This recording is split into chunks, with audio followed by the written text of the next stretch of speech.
filming in the same place I was sleeping and living, and just living around all the equipment and the clutter for 3 months. It was very intimate, and it taught me a lot about the process of actually making your ideas real. Right, so like up, 1, 2, 3,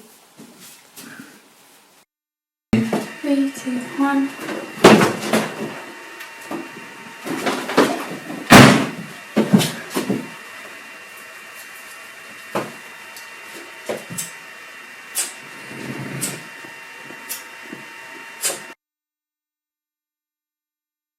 It's actually a very frustrating process. It's time consuming, it's messy, it's a series of small decisions and logistics, and it also taught me that on a really human and real level, going through that process is like the entire point of making anything.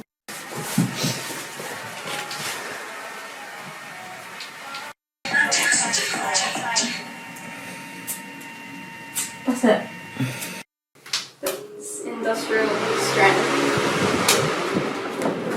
That's to like blow my hair up, right? I'll show you. So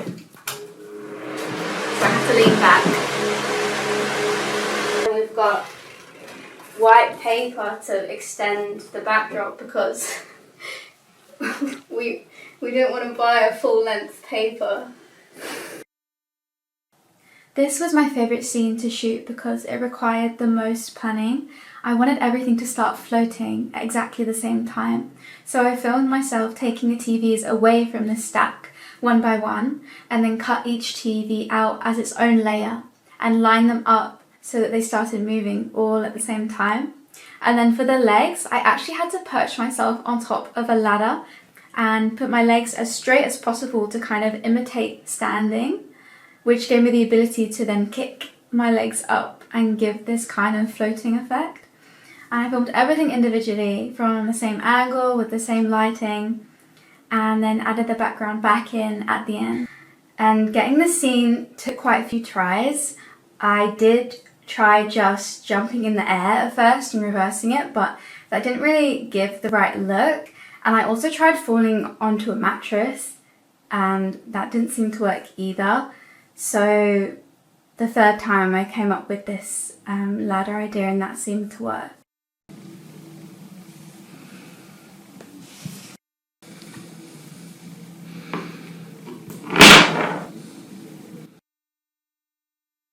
The other effect shots consist of me kind of throwing myself around the room using a green screen, an ottoman, and flipping my hair in front of the fan until I got a shot that I really liked. And then I'm usually editing the background out and editing a matching one back in, and then compositing those items around the scene.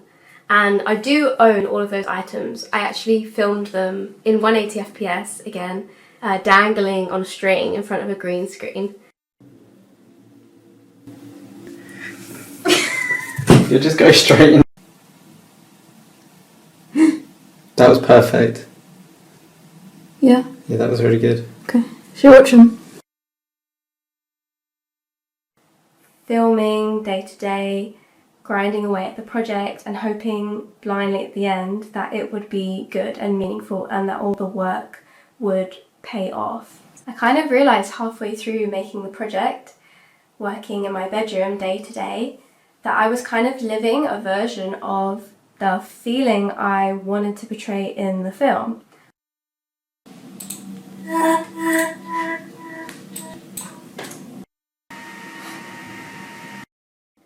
When you choose to create something out of nothing, you have to learn to organise reality in just the right way to materialise the thing that you want to exist.